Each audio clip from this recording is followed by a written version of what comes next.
Dating a mafia boss sounds hot until the secret stalker photos arrive. Ruby thought her biggest problem was explaining her mysterious new boyfriend to her best friend, until an anonymous envelope landed on her desk with photos of them kissing. A rival mafia family was using her as bait to test the city's most ruthless crime lord. His reaction? He promised to burn the world down before letting anyone touch her. The camera pushes in on a cold, unforgiving city street where the shadows bleed into the fog.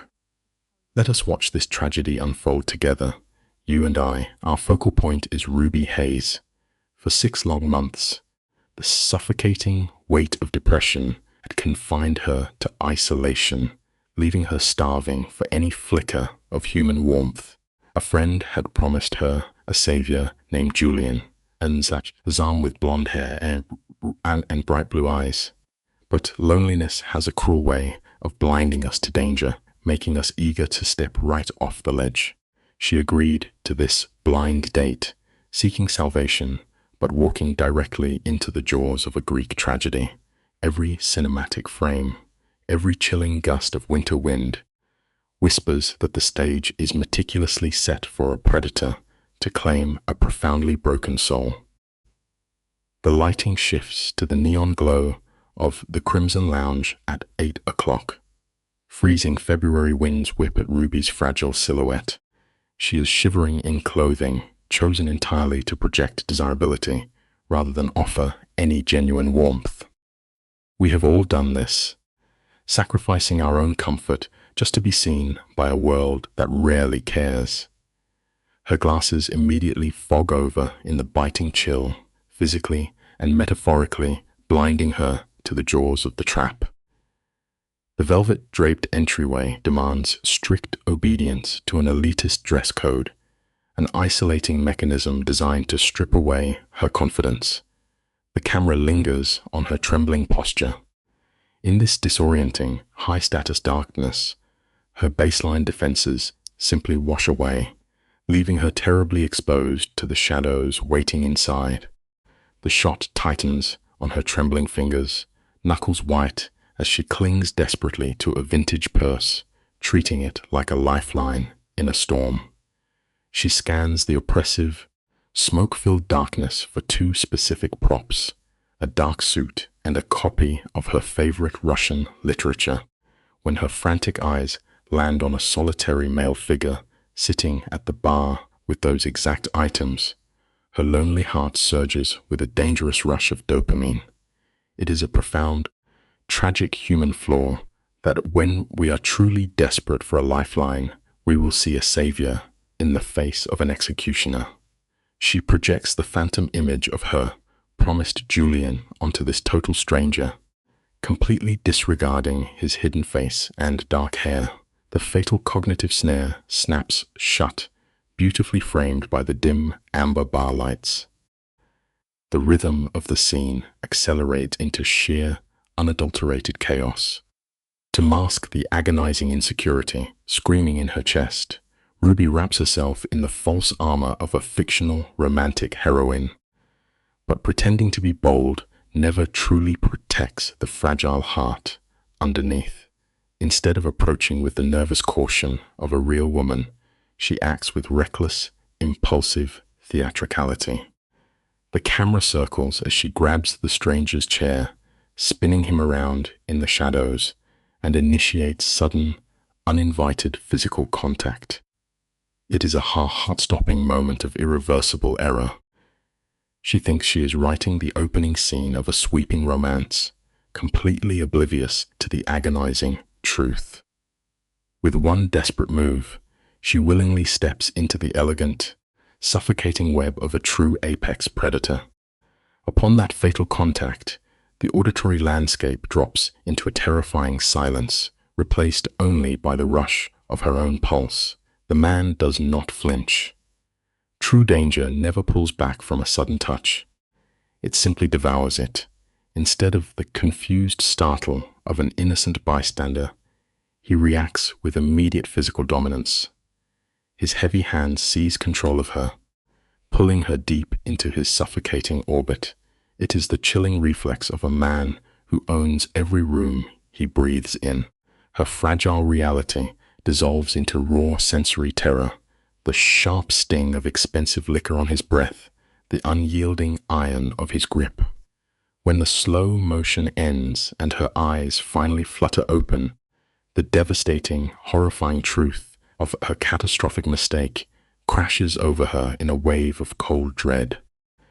You and I have probably both witnessed this devastating psychological trap before, the moment when fear fiercely collides with fascination. Through the camera's lens, we see her entirely captivated by the striking, predatory angles of her captor's face. He is painted in tragic dualities, breathtakingly artistic, yet lethally dangerous. It is a harsh truth of life that the things destined to destroy us often arrive wearing beautiful masks. When panic finally pierces her romantic delusion and she attempts to pull away, stammering apologies for the mistaken identity, his massive hand remains locked on her waist. He refuses to let her retreat. A low, commanding European voice vibrates through the dark space, instantly demanding compliance as he studies his brand-new captive. The systematic, merciless dismantling of Ruby's world begins right here in the shadows. As she physically struggles to break the agonizing tension, the suspect's grip only tightens, anchoring her to her doom. He delivers a surgical psychological strike, casually informing her that her intended date arrived 10 minutes ago, judged her absent, and left with another woman. A shattered ego is the easiest thing for a monster to mold. He displays a terrifying lack of human empathy, a cruel laugh rumbling in his chest at her sudden, tear-jerking devastation. He actively feasts on her fresh feelings of total rejection, grinding her self-worth into dust while his thumb slowly strokes her hip. That gentle motion is not an act of comfort. It is a dark, calculating test of her total submission. Let us look at this terrible moment piece by piece, shall we? He masterfully rewrites the narrative, framing her desperate blunder as an act of rare, intoxicating bravery. Deep down, her instincts scream at her to flee from this unbearable indignity, but a creeping paralysis locks her joints. When we are frozen by shame, we so easily hand the pen of our story over to the villain. She begs him to let go, yet fails to demand it with any real fire, surrendering her agency to the dark. He smoothly whispers that he only holds her because she has not truly forbidden it, a manipulative trick that forces the victim to carry the guilt of his aggression. When he finally breathes his name, Dmitry Volov, it rings through the dim lighting with the absolute entitlement of a dark king. The camera pushes close as the fatal grooming phase begins. Dmitry slowly repeats her name, tasting the syllables, treating it like a precious jewel he just acquired. He slips seamlessly into an interrogative rhythm, digging into her professional life. When she reveals her life as a literary editor, he weaponizes the heavy book resting on the bar, mirroring her deepest passions to forge a terrifying illusion of intimacy. Shared interests can be a beautiful bridge between lonely souls, but in the wrong hands, they are nothing more than a gilded cage.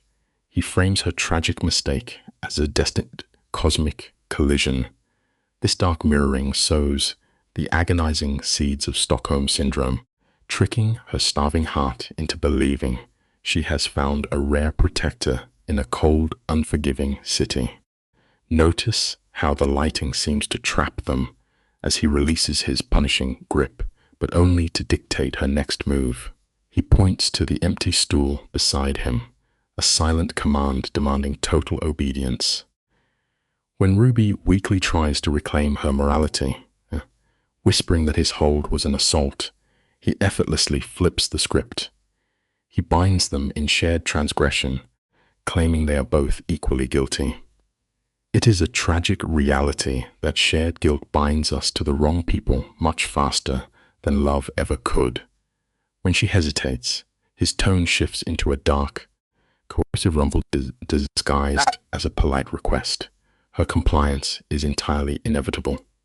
She sinks onto the stool, slipping into a hazy temporal distortion, kept off balance by heavy liquor and his relentless, mesmerizing interrogations.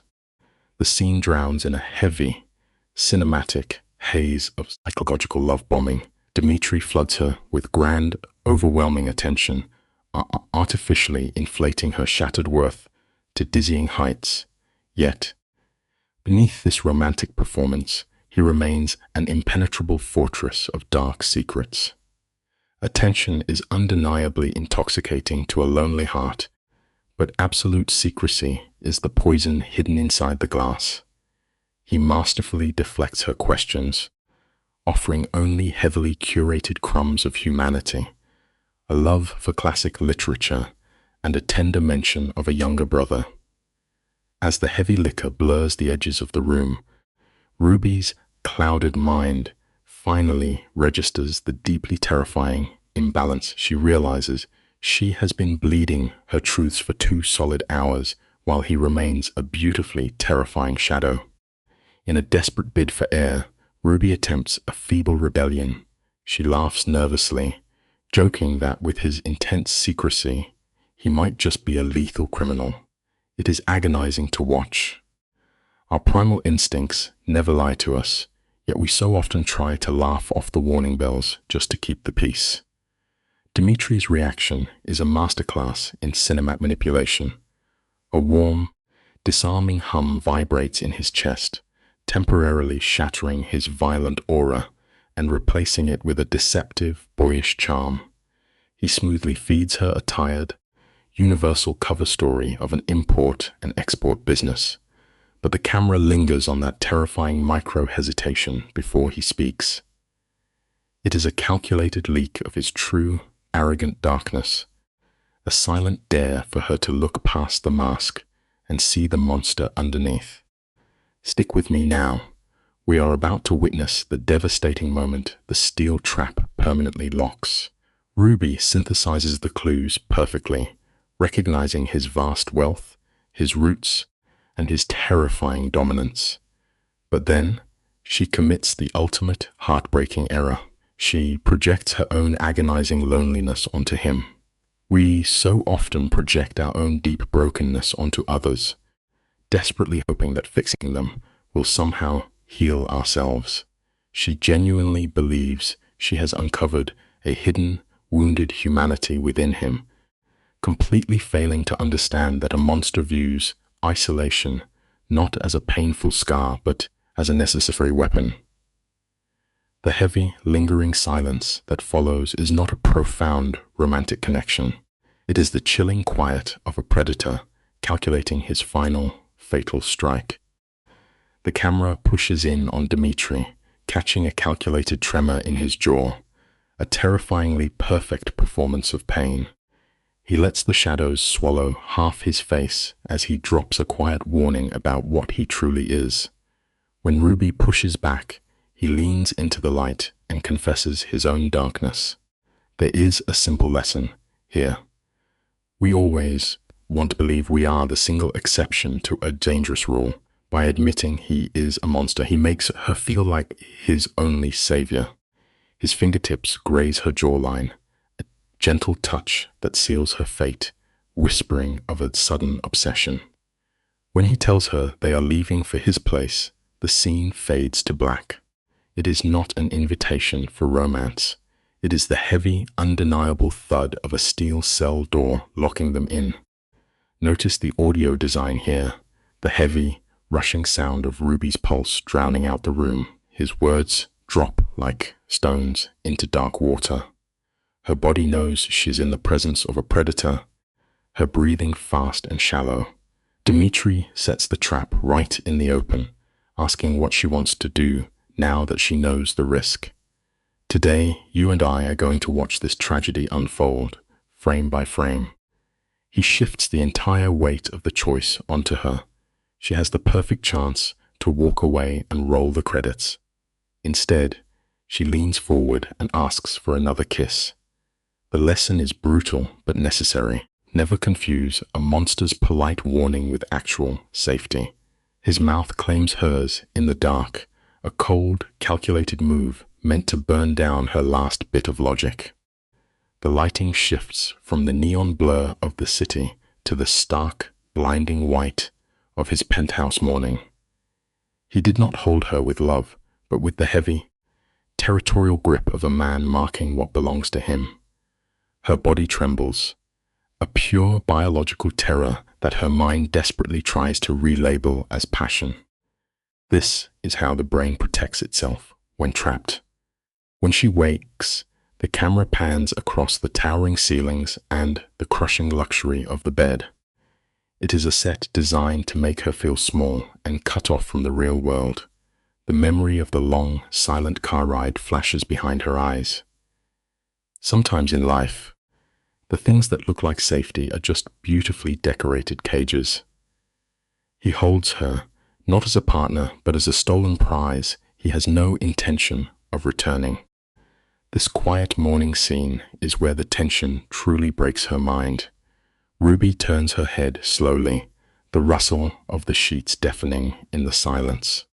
She is desperate to find a regular man beneath the monster her gut is screaming at her to run from. In the soft light, Dimitri's face is relaxed, the dangerous edge smoothed over by sleep. It is a tragic flaw in human nature to see a sleeping demon and want to comfort it instead of running away. She looks at the heavy, brutal muscle of his chest, a body built for violence, clashing entirely with the quiet man she met. Then, the camera focuses tightly on his skin. In the dark, the heavy ink just felt like rough lines. Now, the harsh daylight reveals the terrifying map of a past she is entirely unprepared for. The cold morning sun washes over his shoulders, throwing harsh shadows across the ink. The camera lingers on the heavy Orthodox crosses, the jagged Russian letters, the 8 pointed stars marking his skin. These are not fashion choices. These are the brutal, violent brands of the underworld.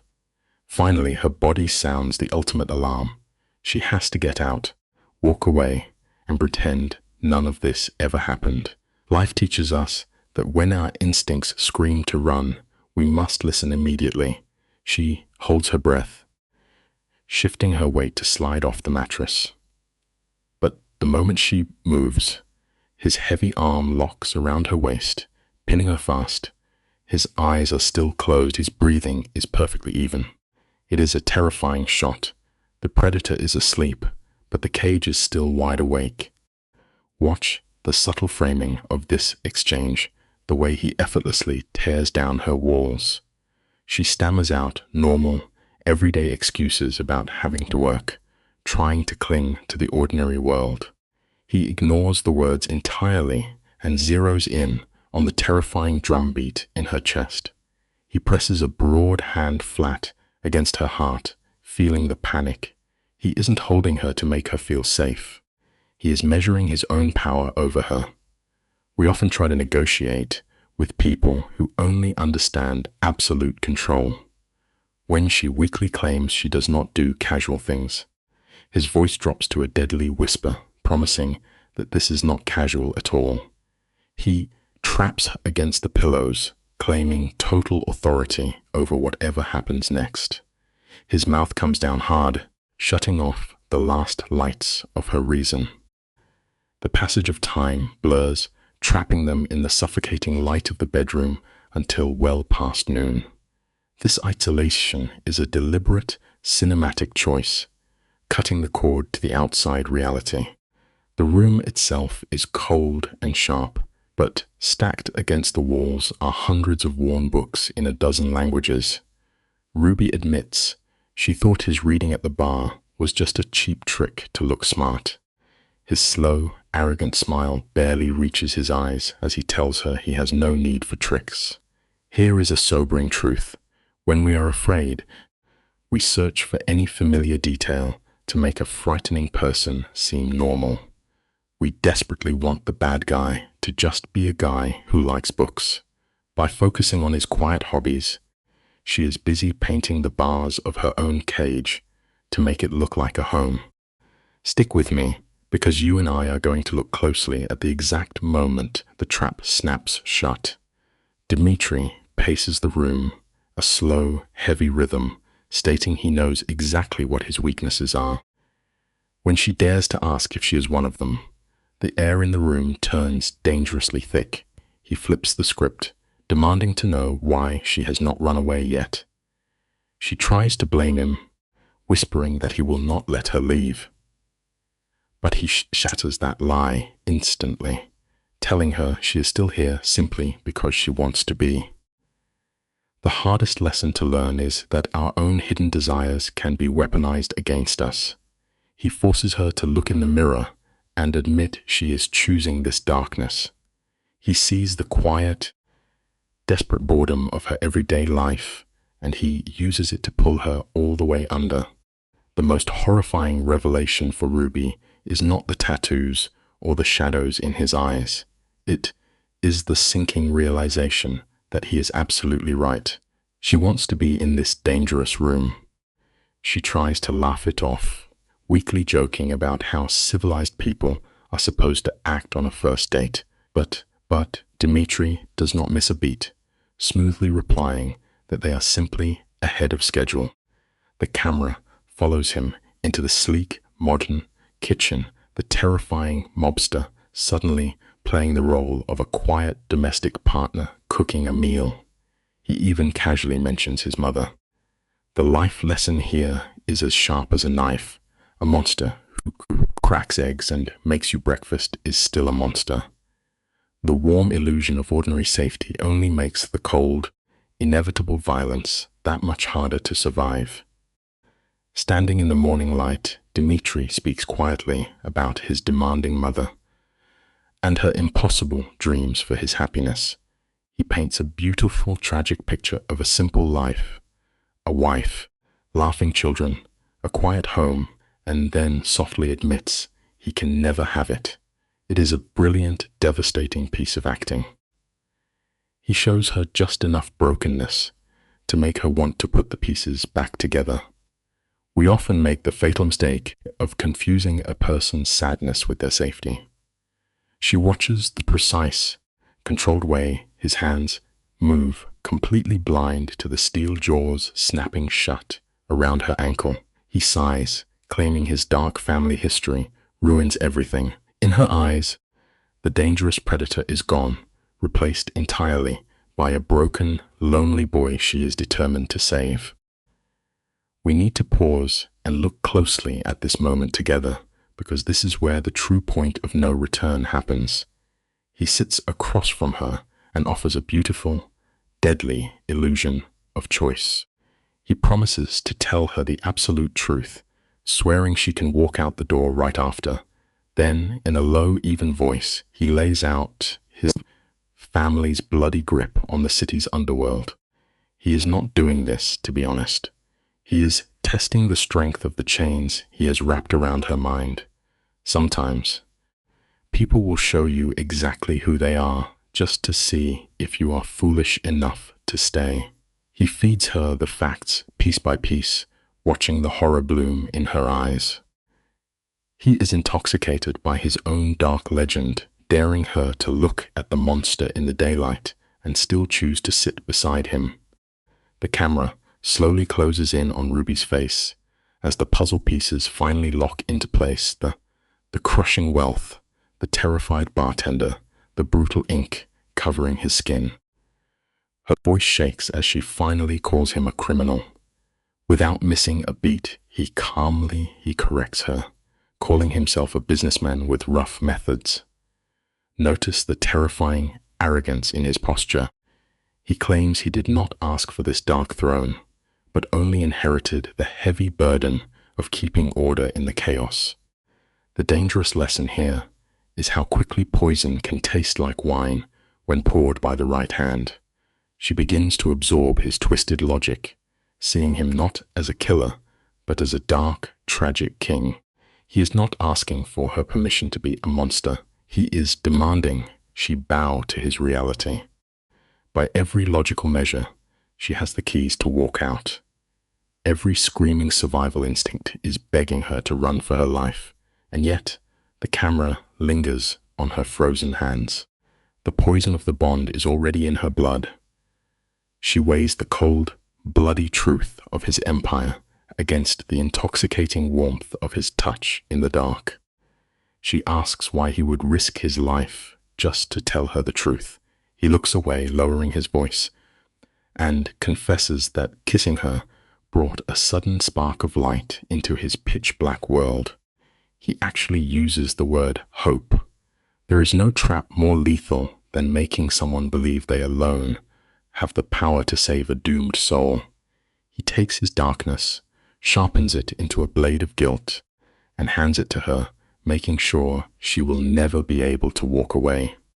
We watch the exact second the air shifts in the room. Dimitri's voice falters. Just a fraction, a barely perceptible crack, and the camera lingers on Ruby. She looks at this lethal man, utterly captivated by a shadow of vulnerability. And then the sharp hiss and acrid smell of scorching eggs breaks the spell. He mutters a harsh curse in Russian. The ruthless crime boss, defeated by breakfast. Ruby actually laughs. It is not just a chuckle. It is a massive, breathless release of absolute terror. When he glares, offended, she merely gestures to the smoking pan. It is a terrifying reality. You and I know this all too well. Humor is the ultimate camouflage. We laugh with the monsters so we do not have to scream at them. The snare pulls tight, soft as silk.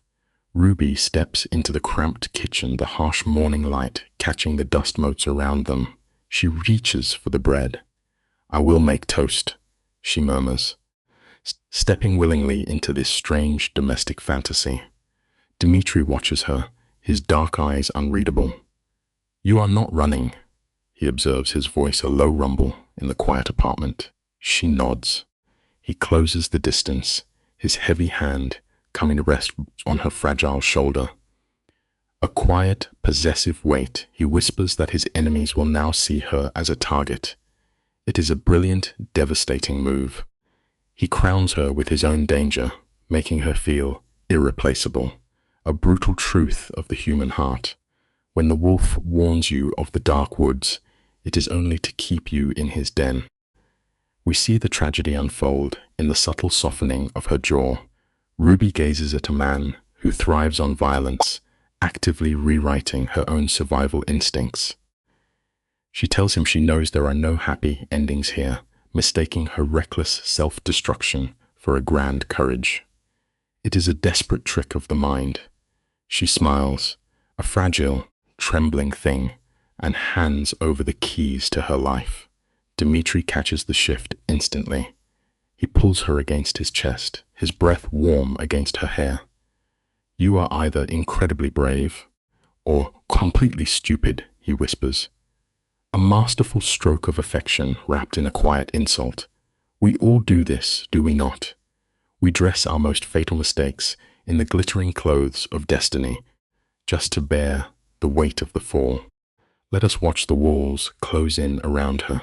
Dimitri asks for her entire weekend, a quiet, deliberate severing of every tie she has to the safety of daylight. He pulls her down into his velvet-lined underworld, and Ruby drinks it in like a starving woman. She trades the cold, lonely silence of her apartment for the intoxicating heat of a predator's shadow. Over the next 48 hours, the seduction is absolute. He guides her through dimly lit underground clubs, the heavy bass thumping like a heartbeat. Brutal men lower their eyes when he walks past, yet he pulls out her chair like a gentleman. It is a cinematic masterpiece of control. The most inescapable cages in this world are never made of cold iron. They are forged from the blinding, though golden illusion of being the chosen one. In the dim glow of a single corner lamp, they trade their scars like currency. Dimitri lowers his voice to a rough whisper, spinning a tragic tale of his Russian childhood, painting his bloody empire as a cross he was forced to bear. It is a beautiful, calculated performance. Ruby, her heart laid bare by the shadows of a lonely foster care upbringing, hands him the very blueprint to destroy her. She confesses her lifelong hunger for a home. By Sunday evening, the trap snaps shut. He looks at her, eyes shining with manufactured awe, and swears she is the only person who has ever truly seen him. It takes only 2 days. A quiet, devastating truth remains. Bonding over shattered pieces does not build a fortress. It only builds a shared cell where you slowly lock each other away. The camera lingers close on her trembling fingertips as she traces the dark sprawling ink across his chest. Dmitri catches her hand, bringing her palm to his lips in a slow, reverent kiss. He speaks of fate spinning her arrival at his bar into a dark fairy tale, and then, the fatal blow, he whispers that he is falling in love with her. 2 days, 48 hours. It is a complete, hostile takeover of her sanity, designed to overwhelm every alarm bell ringing in her head. Instead of running, Ruby drowns in the high. She mistakes a masterclass in psychological capture for a once-in-a-lifetime romance. Stick with me here, because this is vital. When an instantaneous, consuming fire feels like a miracle sent to save you, you are almost always standing in the center of a burning trap. The tragedy deepens as she speaks the absolute truth into the quiet room. Ruby lists every logical, terrifying reason why she should walk out that door forever. Her voice shakes. Yet, in the same breath, she confesses she is falling for him. Dmitri's face breaks into a slow, devastatingly handsome smile. He leans in, sealing her surrender with a soft, pacifying kiss. By Monday morning, the contrast is jarring. The harsh fluorescent lights of her office beat down on her. She is still wearing the clothes from her weekend in the underworld, gripping an expensive artisan coffee he bought for her, a quiet, undeniable brand of his ownership. Psychological capture is rarely a violent dragging into the dark.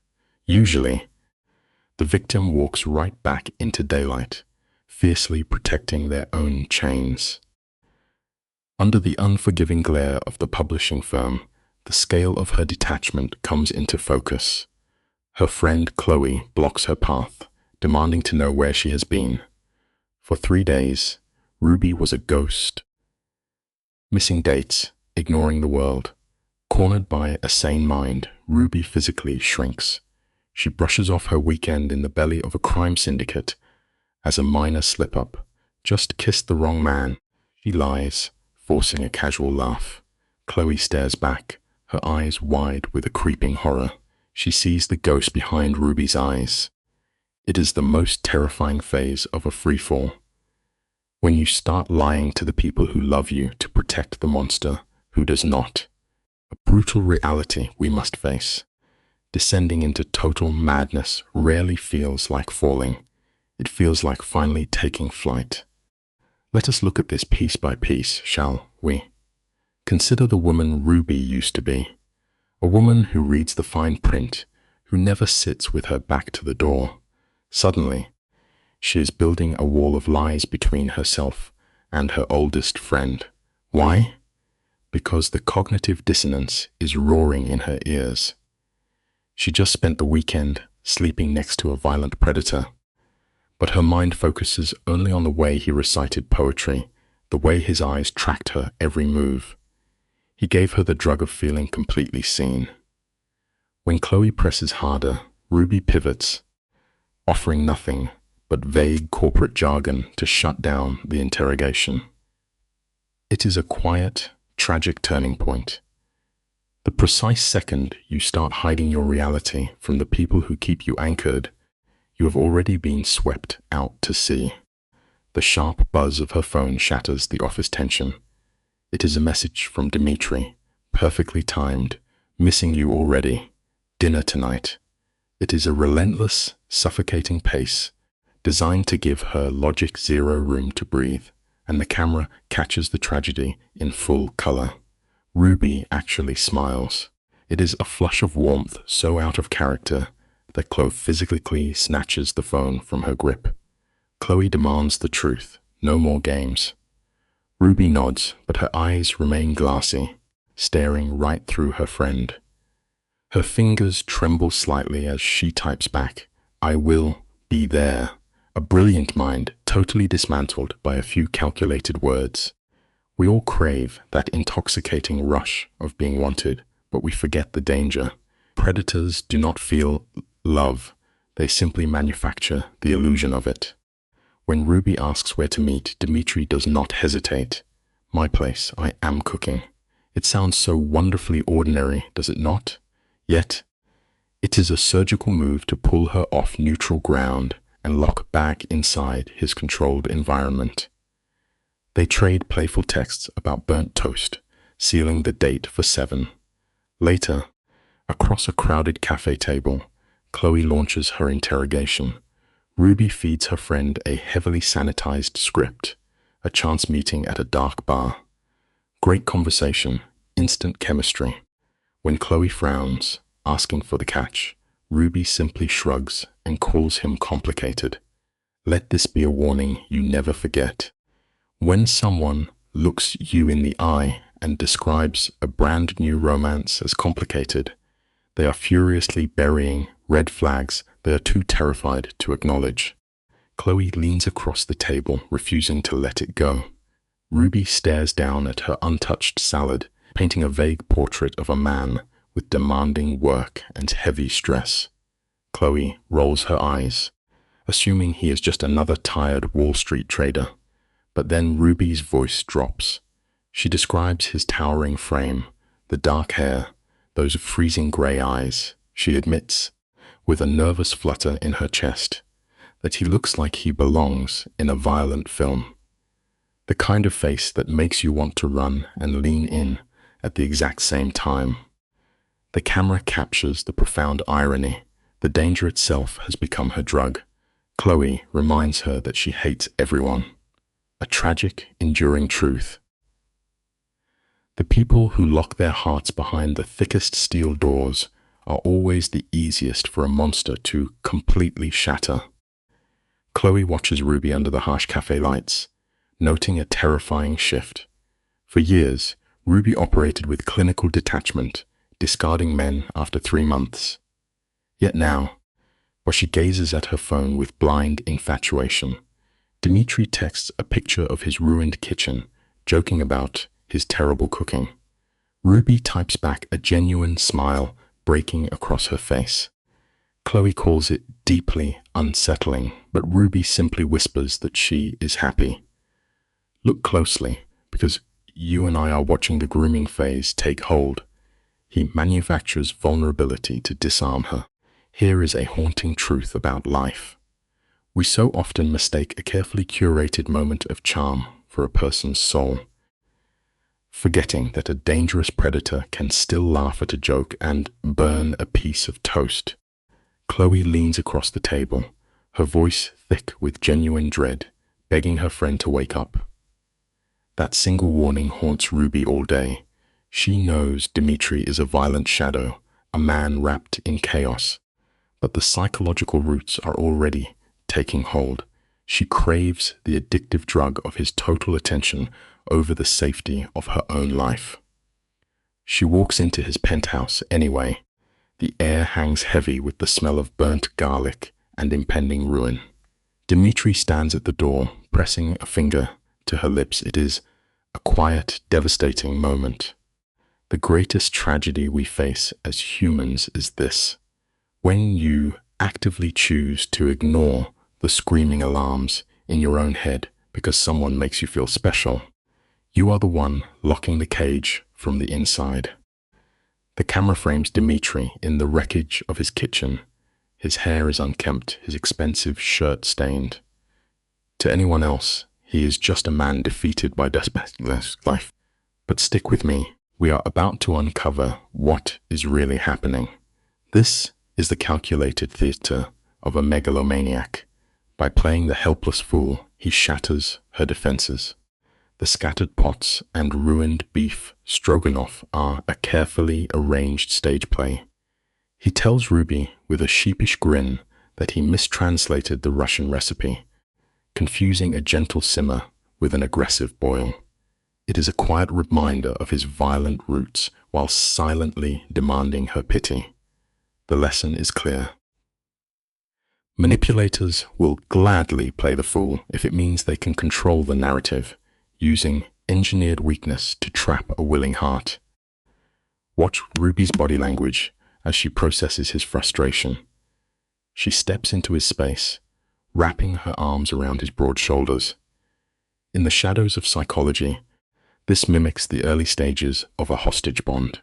She sees his failure to cook a meal as an endearing act of grace. Dmitri chuckles, noting the dark irony of a crime lord valuing honest mistakes. It is a brilliant deflection designed to normalize the blood on his hands. They collapse onto the kitchen floor, eating takeout food among the ruins of his experiment. Ruby truly believes they are sharing a rare, intimate connection, blind to her own conditioning. Remember this simple truth. Genuine intimacy can only grow in the soil of absolute safety, never in a temporary pause from a predator's violent reality. Dmitri points a scarred finger at the ruined stove, dryly claiming he has just discovered a new chemical element. Ruby throws her head back, laughing until her ribs ache. But look at his eyes. He stares at her with a heavy, manufactured wonder. He whispers that just 1 week ago, he was resigned to a life of freezing isolation, and now he is terrified she is nothing more than a ghost. It sounds like poetry, but it is textbook love bombing. By casting Ruby as the singular light in his pitch-black world, he drops the crushing weight of his emotional survival directly onto her shoulders. She is no longer just a lover. We must always remember that someone who makes you their only reason for living is not showing you romance. They are making you their psychological hostage. Caught in the swell of his words, Ruby confesses she never wants to wake up from this dream. At this peak of emotional surrender, Dmitri drops a heavy anchor. His mother wants to meet her. He frames the invitation as a grave threat, a dark cloud he must heroically shield her from. He gently offers to lie to the syndicate matriarch, to pretend Ruby is an illusion, giving her a way out. This false choice is agonizing to witness. By offering an escape door he already knows she will never open, he forces her to actively step into the fire on her own. It binds her tighter to him through the tragic illusion of free will. The deepest cages are the ones we build for ourselves. When we confuse a trap for our own voluntary choice, we surrender our freedom with a smile. Ruby's breath catches as the true stakes settle over her. Meeting Elena is no simple dinner party. It is a ruthless psychological audit by the architect of a criminal empire. Dmitri leans in, warning her that his mother is terrifyingly perceptive. Then he slides the final hook into place. He murmurs that his mother will finally see a woman worth protecting, even from himself. This agonizing paradox is the very heartbeat of a trauma bond. The monster paints himself as the only shield against his own monstrous nature. Ruby agreeing to this is not an act of romantic bravery. It perfectly exposes how trauma warps the mind. We can become so desperate for love that we mistake the cold walls of a prison cell for a fortress, never realizing the iron doors have already swung shut. Dmitri touches her cheek, softly asking if she is sure. Ruby's voice trembles as she admits she is terrified, yet she nods anyway.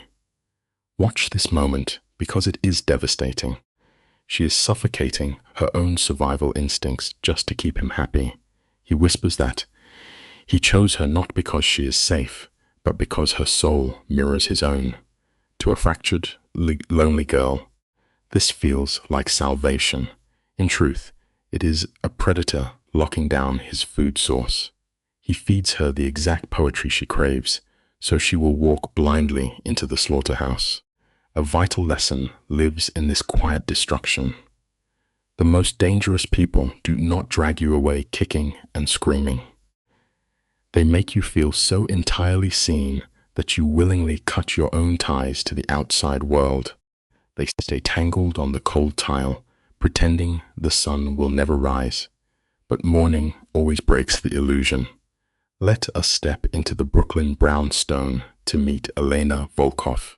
The second they cross the threshold, Elena's cold eyes dissect Ruby in a heartbeat. She is a vision of silver hair and ruthless power. Without missing a beat, Elena smoothly remarks that Ruby once kissed her son under the delusion he was another man. It is a lethal, calculated strike. By weaponizing a humiliating secret from Ruby's past, she instantly shatters her armor. True power rarely needs to raise its voice. The most devastating way to destroy a person's confidence is to casually remind them that you know their deepest flaws, leaving them entirely defenseless before the battle even begins. Dmitri offers a half-hearted warning, but Elena waves him away like a bothersome fly. She smiles, claiming she admires Ruby's reckless spirit, and pulls her deeper into the house. The air is thick with the scent of roasting meat. This extreme warmth is a deliberate mind game, a stark contrast to the bloody reality of their syndicate. When Ruby stammers that she expected a colder house, Elena replies that business stays outside these walls. Then the trap snaps shut. Elena sharply commands Dmitri to go check the stove. This is where you and I see the predator's true skill. By banishing her son, she severs Ruby's only emotional lifeline. If you want to survive in this world, remember this. The moment someone subtly isolates you from your only ally, the interrogation has already begun. Left alone, Ruby's breathing grows shallow. Elena leans over the table, her voice dropping to a silken threat. She confirms every dark rumor, warning that loving her violent son will tear a woman apart. Do not be fooled. This is a brutal behavioral stress test. Elena then demands Ruby unpack her darkest childhood trauma. She coldly recites Ruby's history of bouncing between broken foster homes, proving she has watched her every move. The older woman commands the room with suffocating authority. We must recognize the cruel genius of this tactic. Elena is not making conversation. She is running her fingers along the cracks in Ruby's soul, searching for the exact pressure point needed to break her. Manipulators do not care about your deep pain. They only care about how they can use it. The camera pushes in as Elena surgically dissects Ruby's life. She twists Ruby's quiet love for old books, framing it as a pathetic shield against her deep fear of abandonment. Ruby's hands shake, but she lifts her chin. So she whispers that she stays with this monster because he truly sees her, because he will burn the world down just to keep her. It is a breathtaking display of tragic surrender. Her absolute terror of being left behind has completely silenced her instinct to survive. She is trading her actual life for a phantom promise of forever. Listen closely, because this life lesson is painful to learn. When a person has starved for security their entire life, the violent, aggressive possessiveness of a dangerous man can look exactly like profound, unconditional love. Elena sits back, a terrifying smile creeping across her lips as she tests the final layer of conditioning. Ruby admits her obsession is terrifying. Elena nods in dark approval, whispering that safe love is for boring people, romanticizing a life of pure chaos. Then she leans close and shares the bloody ghost story of her dead husband, revealing that Dmitri carries the crushing guilt of his father's violent end. It feels like a moment of trust, but it is a psychological bear trap. By handing Ruby the map to Dimitri's deepest trauma, Elena officially drafts her into the war. She is not welcoming a sweet daughter into the family.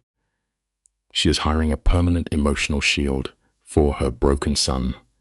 Beware of people who bond through shared tragedy. They often just want someone else to bleed for them. The camera lingers, capturing the moment the trap springs shut.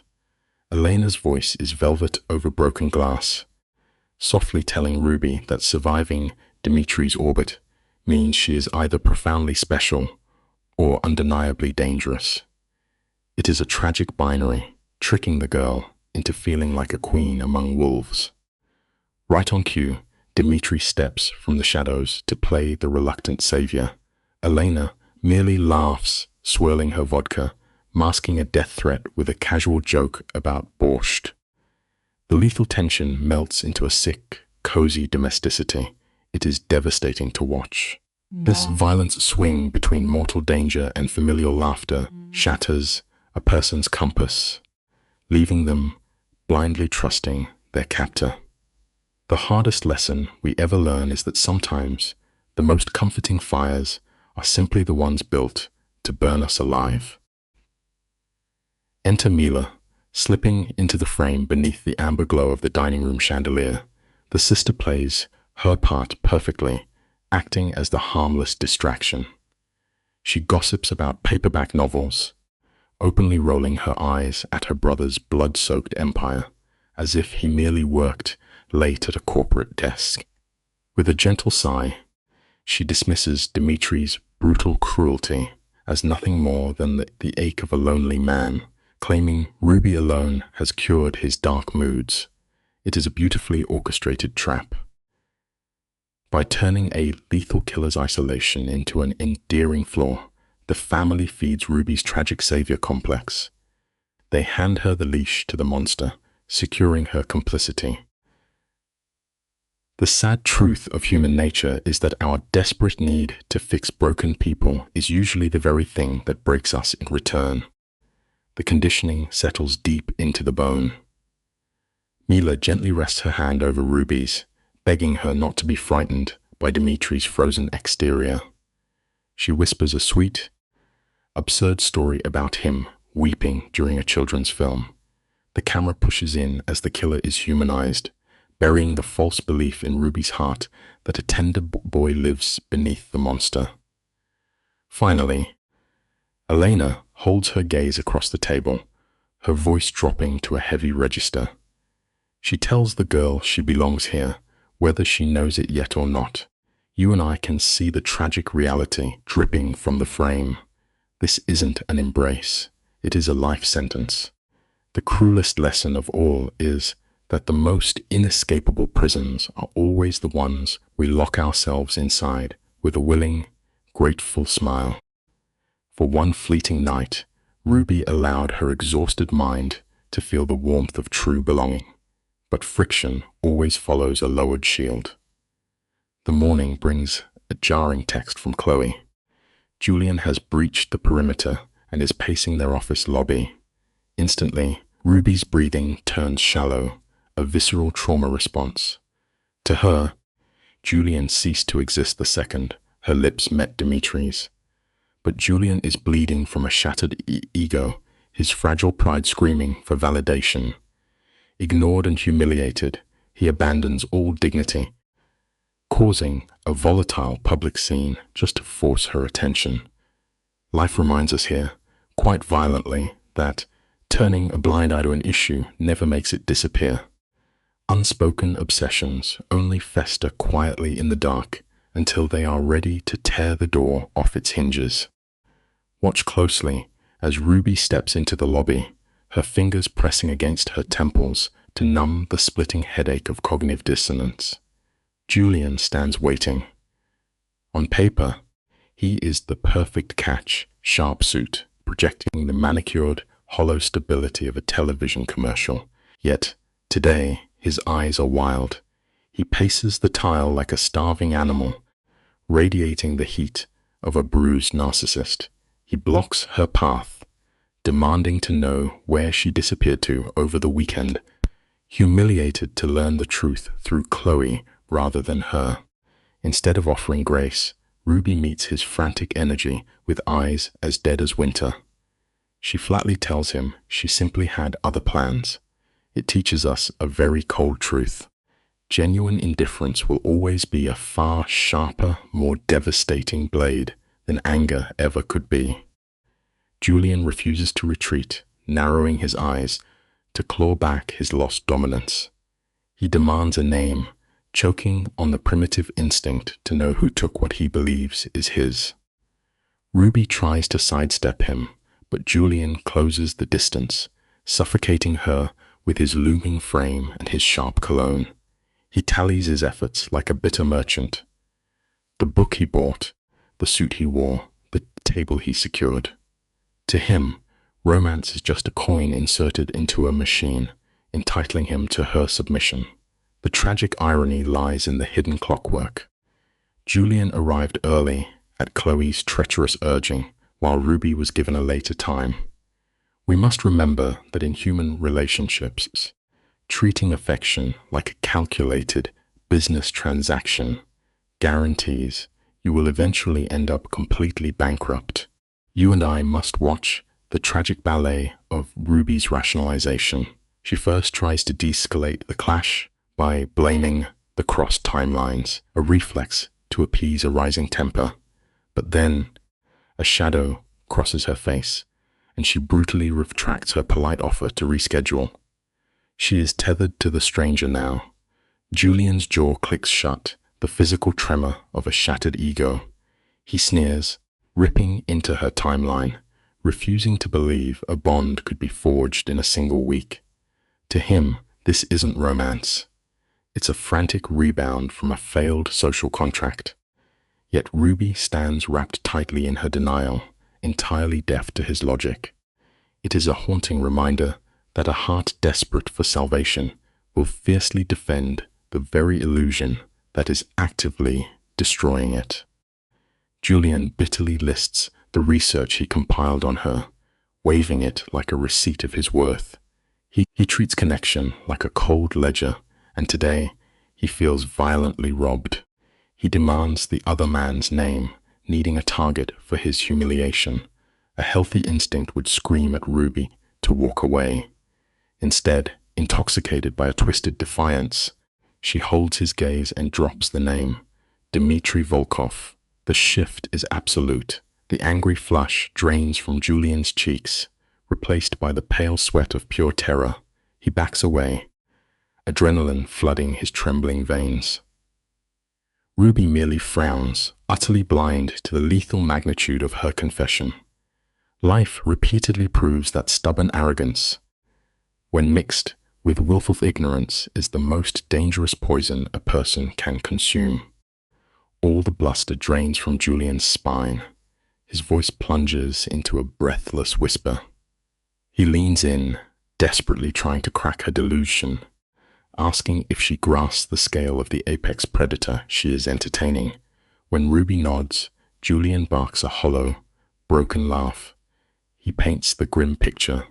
The Volkov name is soaked in blood, rooted in a criminal pathology that swallows people whole. We are witnessing the tragic precipice where a mind willingly decorates its own slaughterhouse, mistaking a butcher's knife for a protective shield. Ruby digs in, flashing the eerie calm of early Stockholm Syndrome. Julian's bruised ego evaporates into genuine pity. He begs her to run, teaching us an uncomfortable truth. Sometimes our most abrasive critics are the only ones actually trying to save our lives. Julian grieves the collapse of an educated woman's logic, but Ruby does not waver. Bathed in the toxic glow of a trauma bond, she weaponizes Dmitry's capacity for violence as the ultimate proof of his protective love. It is a devastating strike against Julian's sanitized masculinity. Julian's spine snaps straight to hold his bleeding pride together. With hollow eyes, he delivers a chilling verdict. Monsters never grant their captives a happy ending. He walks away, leaving Ruby trembling, his truth echoing in her chest. But the devil has impeccable timing. Her phone buzzes in her sweating palm. Dmitri casually summons her to lunch. We are starkly reminded that the darkest cages in this world are always built with sweet invitations, never with iron bars. Let's look at this piece by piece, shall we? Dmitri initiates a casual meeting to soothe her fraying nerves. Ruby, trembling between panic and attachment, warns him she carries heavy secrets. Dmitri simply pours a drink, the oldest trick to dissolve a person's protective instincts. Later, locked inside the glittering vault of his penthouse, the surrender occurs. She spills everything. She hands the apex predator Julian's warnings, signing her loyalty over in blood. Dmitri absorbs this intelligence with terrifying stillness. Not a single muscle twitches. He leans in and calmly confirms that Julian was entirely right to be terrified. The lesson here is bleak. Sometimes the most dangerous trap a monster can set is simply telling you the absolute truth and watching you choose to stay anyway. Dmitri coldly detects his voice's bloodline like a surgeon. He freely admits the standing in his shadow guarantees her destruction. Here, the camera reveals the most terrifying monster of all, the self-aware narcissist. He openly confesses his rotting selfishness, describing the violent war between his rational mind and his primal urge to consume her. He whispers his obsession to build a fortress around her, cutting off all light until he becomes her only son. When Ruby gasps that this sounds like possession, he doesn't flinch. He reaches out, his warm thumb tracing her knuckles, anchoring the mental poison with a tender touch. Heartbreak teaches us that the tightest chains are never forged from iron. They are forged from a lover's gentle touch that we are entirely too afraid to pull away from. Let us frame this opening shot carefully, you and I. The camera closes in on Dmitri's hands, masterfully weaving a dangerous spell. He does not offer Ruby the promise of a safe tomorrow, only the intoxicating, burning intensity of right now. His fingers interlock with hers, a physical chain forged in the fires of her own trauma. We see the exact moment her survival instincts crumble. She looks into his predatory eyes and finds a synthetic comfort, trading her physical safety for the illusion of being entirely seen. She whispers her consent, sealing the tomb of her autonomy. Exactly 14 days later, the unavoidable price of this bargain arrives in a manila envelope.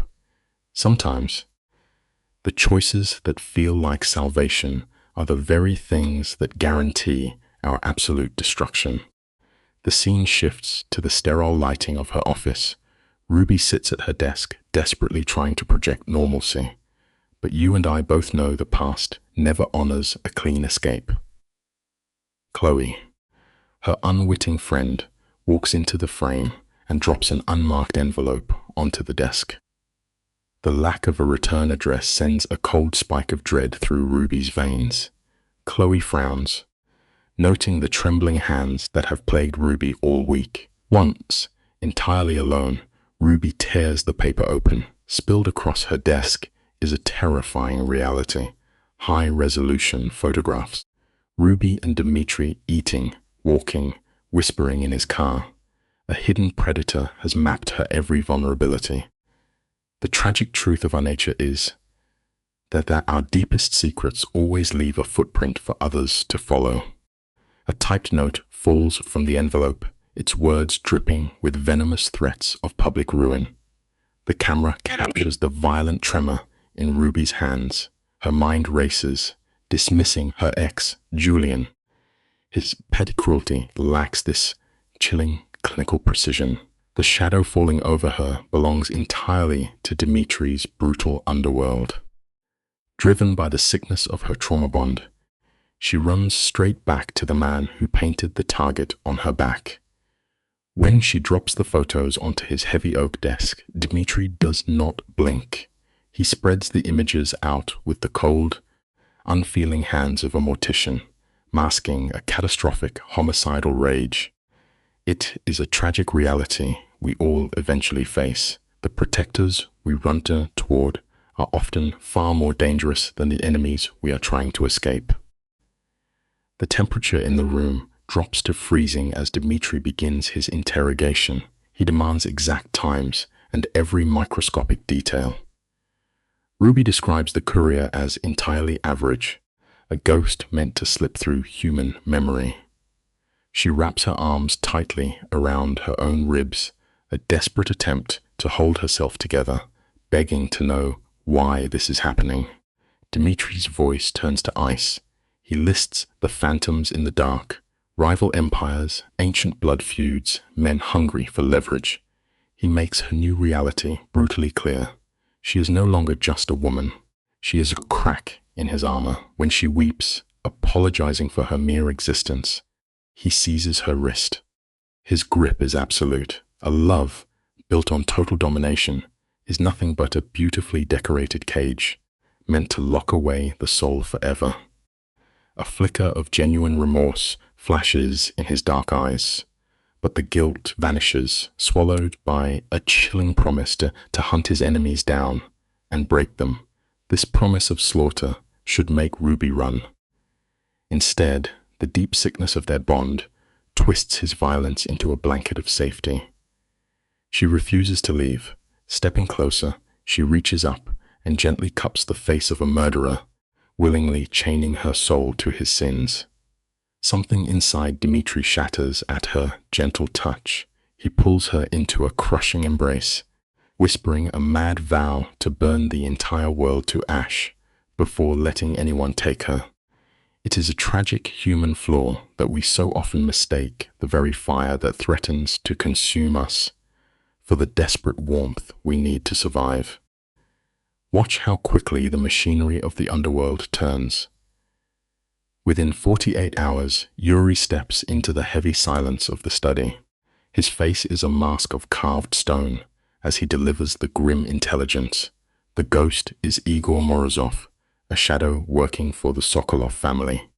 Yuri details 3 weeks of surveillance without a change in pitch. The camera pushes in on Dmitri.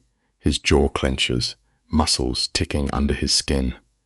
He turns to Ruby, his voice terrifyingly calm, explaining the brutal chess match of their lives. Viktor Sokolov is testing the borders. This was a precise strike to see if love had finally made Dmitri weak. In this unforgiving world, even the sharpest swords will eventually rust if they are left exposed to the dangerous, unpredictable elements of the human heart. Look closely at this next frame with me, as the illusion of choice is stripped away. Dmitri orders Ruby to vanish into isolation. Naturally, the healthy part of her spirit resists. She stands her ground, clinging to her fragile anchors, her friends, her career, her quiet apartment. But a man accustomed to absolute power does not negotiate. Dmitri simply leans into the shadows and drops a fatalistic threat upon her shoulders. He tells her those little things will mean absolutely nothing when she is lying in a morgue. By flooding her nervous system with the immediate terror of death, he shatters her logic. He crowns himself as her sole savior. We must always remember that fear is the fastest and most ruthless architect of human submission, building walls we mistake for shelter. Notice the masterful, devastating shift in his strategy. When raw terror meets the last spark of her defiance, Dmitri suddenly drops his armor. He becomes a beggar. He pleads with her to let him protect her, painting his obsessive control as a magnificent bleeding devotion. He commands her to sever her lifeline to Chloe, suggesting she lie about a sudden family tragedy. He whispers that the thought of losing her is tearing his mind apart. This is the dark, silent descent into total isolation. Ruby, blinded by her own need to be loved, looks at his possessive containment and sees only romantic sacrifice. She nods, agreeing to his terms. The most inescapable traps in this life are never forged from iron, but from the desperate, whispered pleas of the people we believe we love. Yuri drives her through the night like high-value cargo. As the heavy steel door of the lavish brownstones shuts behind her, the thud echoes like a vault. It is a fortress of cameras and reinforced glass, disconnected from the breathing world. Yet, as the camera circles her, we see the true depth of her conditioning. She paces the hardwood floors, hands wringing, but she is not mourning her stolen freedom. She is consumed entirely by blind terror for Dimitri's safety. Her mind has painted the harsh bars of her cage with gold. It is a haunting reflection of our darkest capacity. The most impenetrable prisons are never the physical rooms we are locked inside, but the tragic delusions we painstakingly build within our own minds to survive the unbearable truth. Armed men stand like statues at every exit. The reality of her captivity is absolute. Elena, Dimitri's mother, steps into the gilded cage, studying Ruby with weary, knowing eyes.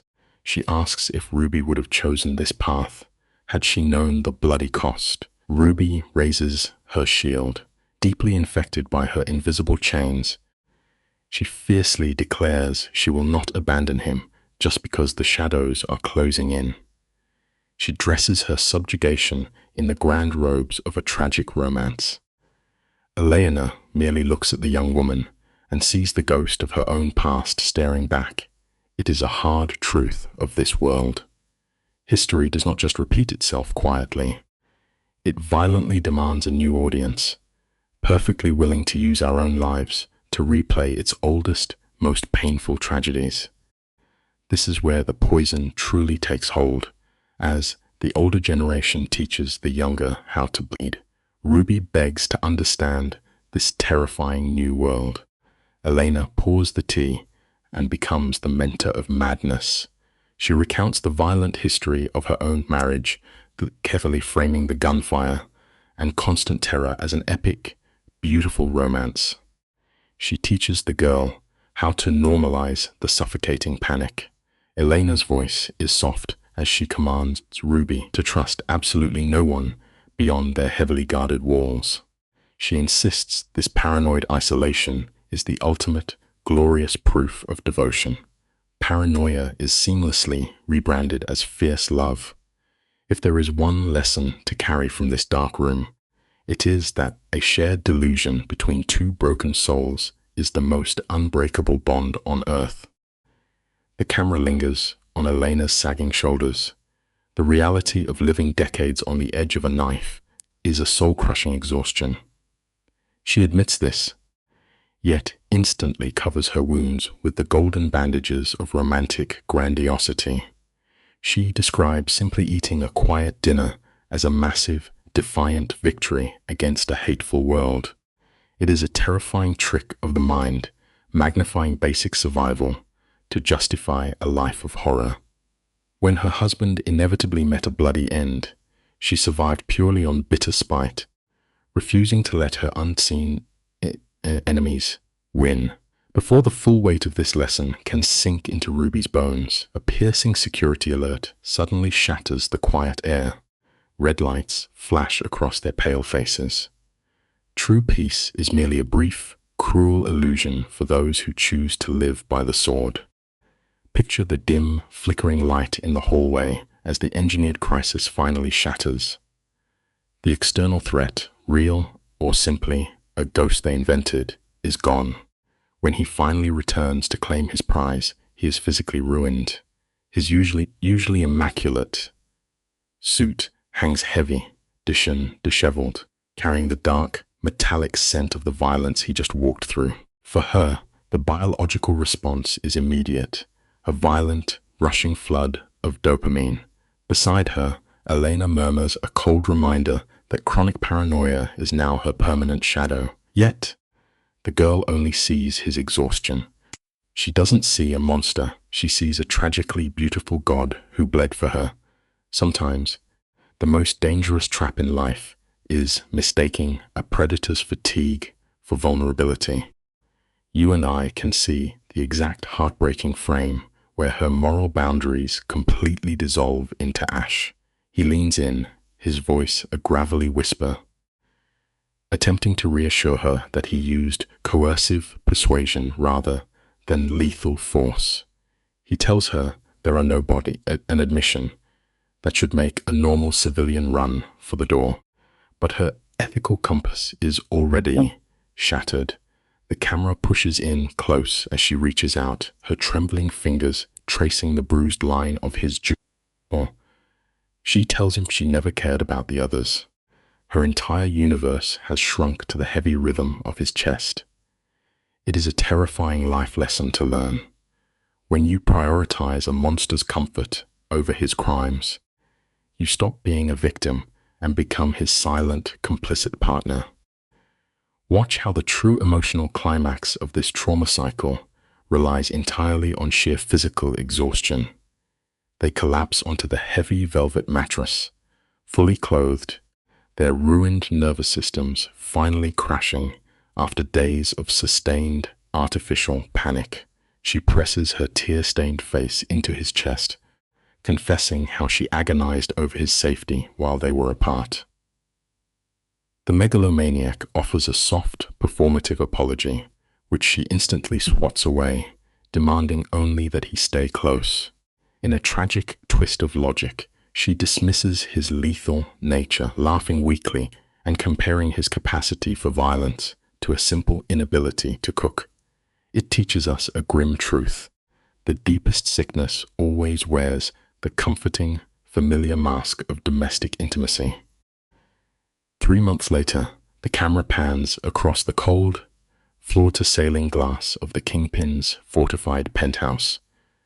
We have entered the chronic phase of her condition. She stares out at the city below, interpreting her constant baseline of terror as some elevated poetic state of living.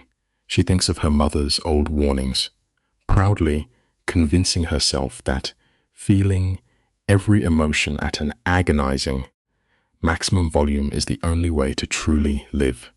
This is the quiet tragedy of adrenal addiction. Her ordinary editorial job is now just a hollow ghost acting through her fingers on a keyboard. Her true reality is this high-altitude cage. It is a harsh lesson to digest. Once you become addicted to the storm, a peaceful life will only ever feel like suffocating. To survive the madness, she anchors herself to the mundane. Watch her grip her morning coffee mug like a lifeline, staging petty arguments over breakfast routines to frame her bizarre captivity as a normal romance. But the real world always finds a way to bleed through. Enter her colleague, Chloe, who sits across the office desk, acting as the perfect control variable. Chloe squints, noticing her friend's hollow eyes and persistent detachment, playfully calling her hidden partner the mystery man. The subject's throat tightens. She instinctively builds a wall to protect the violent, fragile ecosystem she now calls home. Life consistently reminds us of one unbending rule. The harder you try to hide a dark truth, the heavier it becomes to carry every day. The sheer panic she feels about this simple dinner invitation is tragically revealing. She is frantically compartmentalizing, her hands slightly as she imagines her old, bright world colliding with the dark, blood-stained reality of her current pathology. She knows Chloe is sharp. One perceptive look, and Chloe will see the violent undercurrents dragging her friend down. Cornered by casual peer pressure, she finally caves and agrees to the dinner. When Chloe playfully asks if this secret boyfriend is simply weird, she defensively snaps back, calling him intensely private.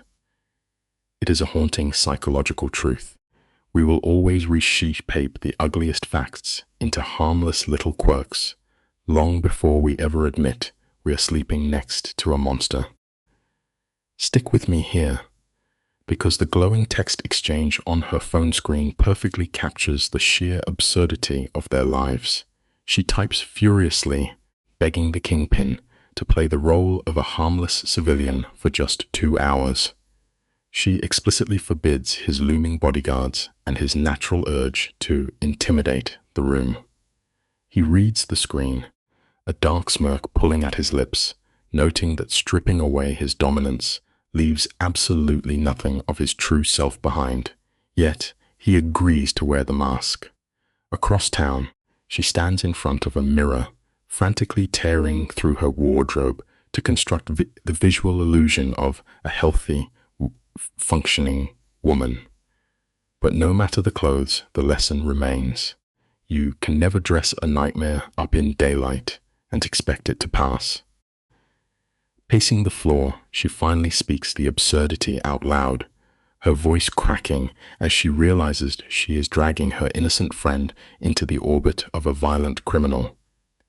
He simply reaches out, his large hands smoothing her hair, smoothly gaslighting her by claiming his terrifying reputation is just a formal sign of respect.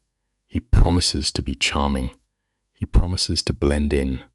But when the heavy restaurant doors swing open, the psychological collision is deafening. Chloe sits at the table, her eyes immediately tracking the bespoke cut of his dark suit, his predatory, rolling gait, and the terrifying way the waiters instinctively shrink away from him. It proves a very simple rule of nature. A wolf can never truly hide its teeth, no matter how softly it walks. Let us look at this specific moment together, you and I, as the tension at the dinner table thickens into concrete.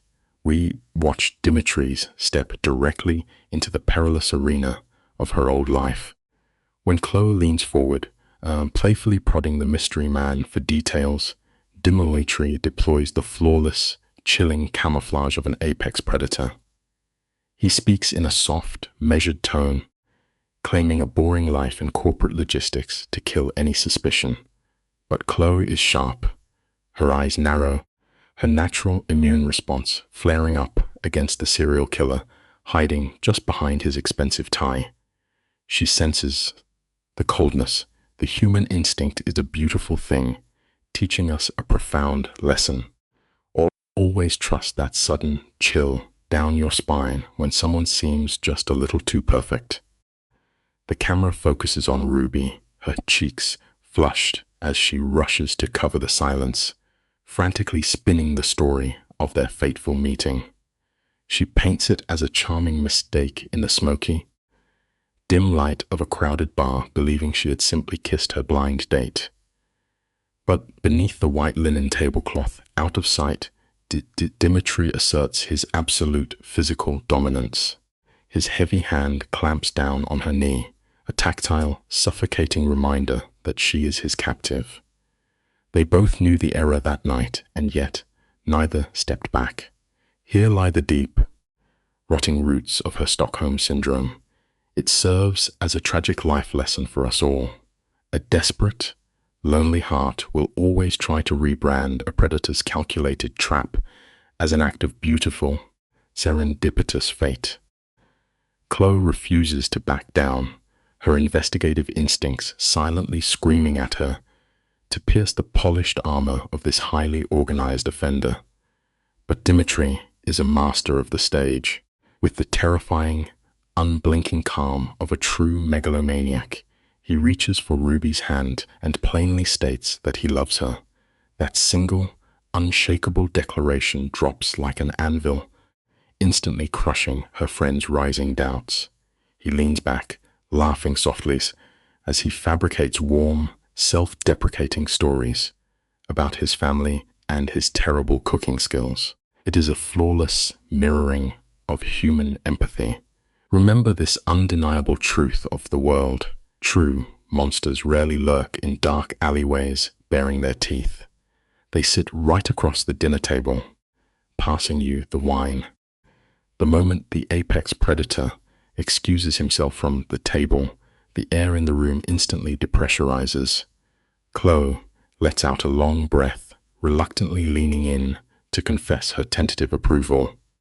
She watched his unwavering gaze and completely misinterpreted his violent, possessive fixation as profound, sweeping affection. Chloe still warns her friend to be careful, sensing the jagged rocks beneath his smooth surface. But it is already too late.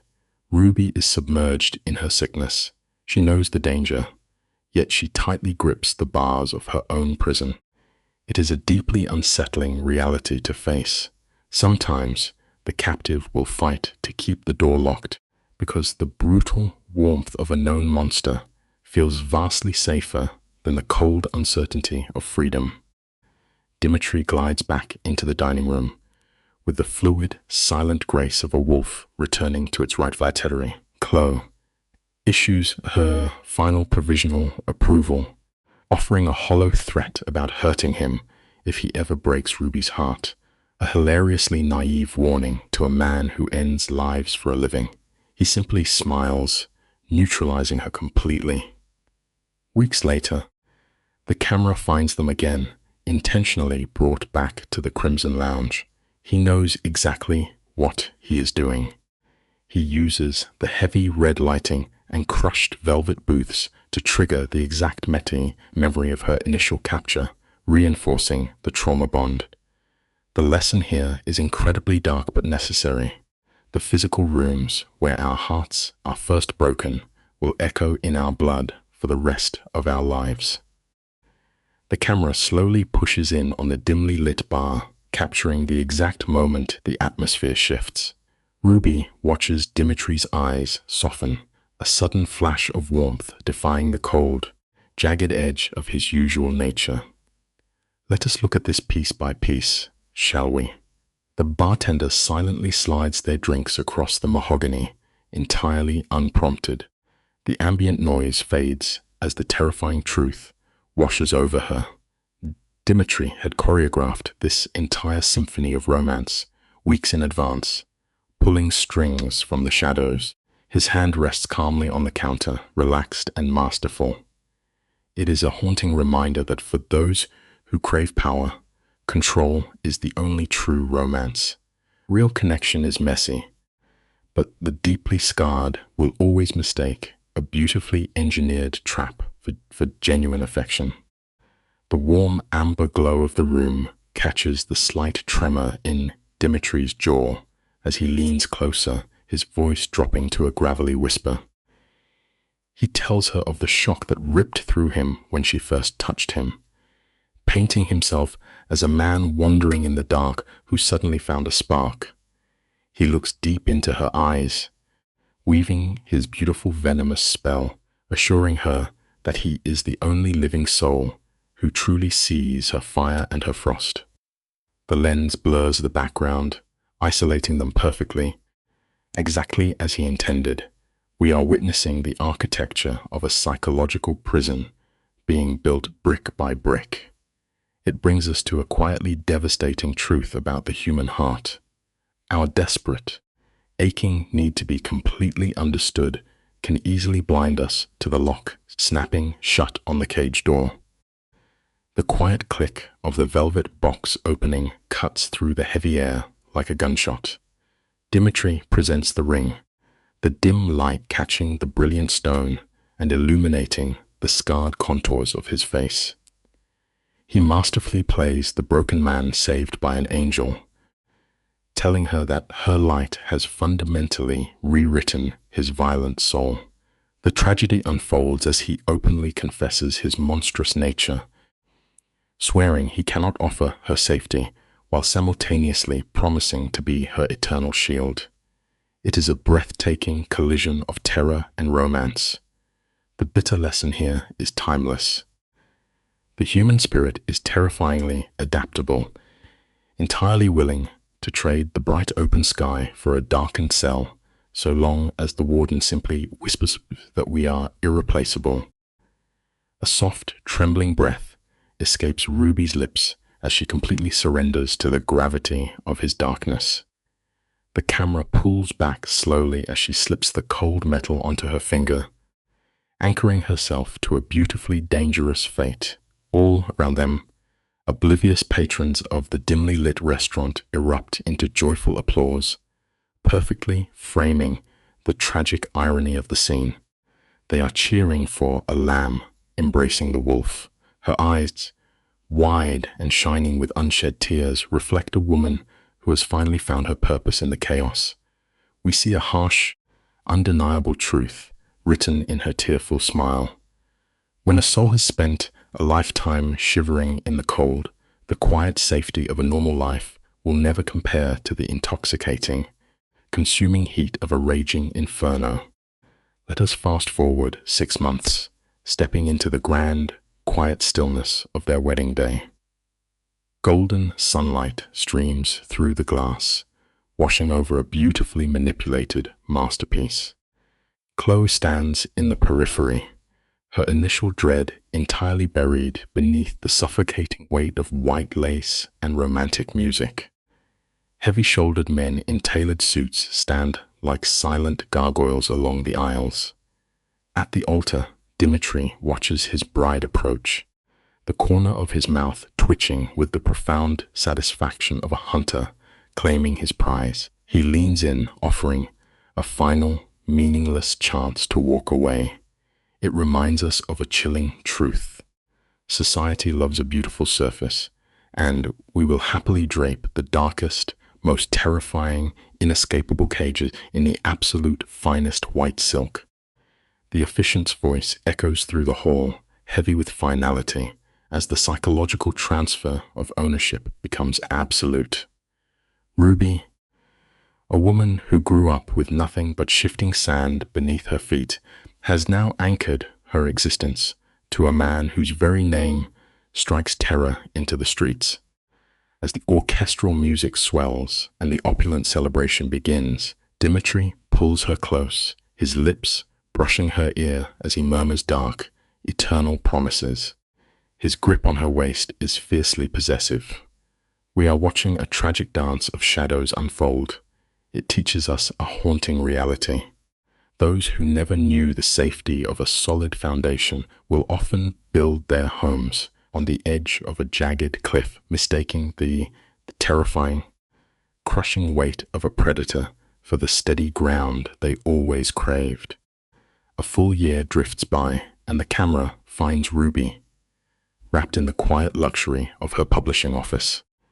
The afternoon sun catches the dust motes dancing in the air as she stares down at a newly submitted manuscript. Her eyes frantically scan the pages, realizing the story perfectly mirrors her own tragic collision with a dangerously beautiful monster. A sudden, hysterical laugh tears out of her throat, a harsh sound of pure mental dissonance. When Chloe rushes into the room, Ruby wipes a tear from her cheek, instantly crediting Dimitri for her manic joy. It is a stunning display of absolute surrender.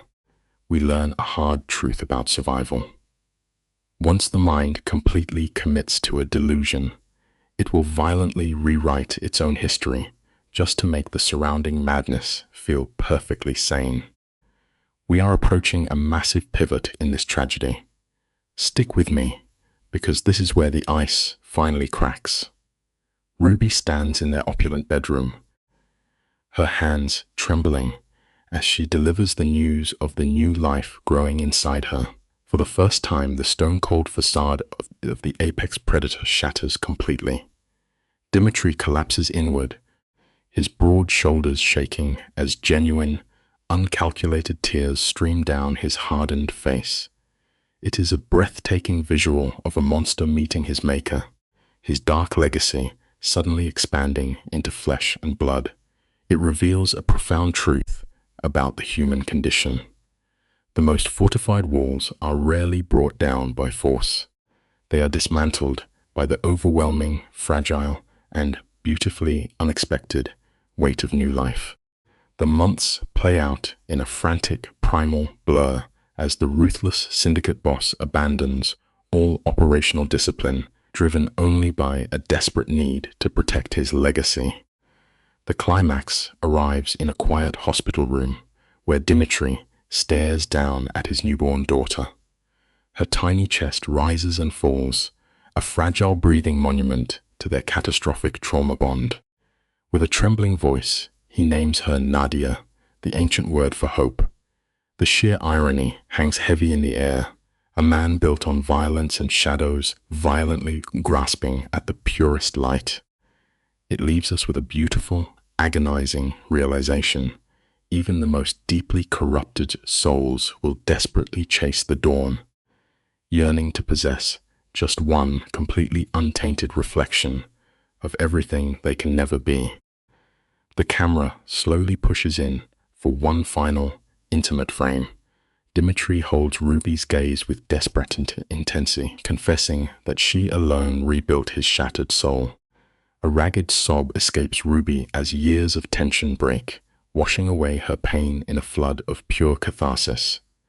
As little Nadia opens her striking grey eyes for the first time, the broken fragments of their violent pasts fuse into a twisted, permanent masterpiece.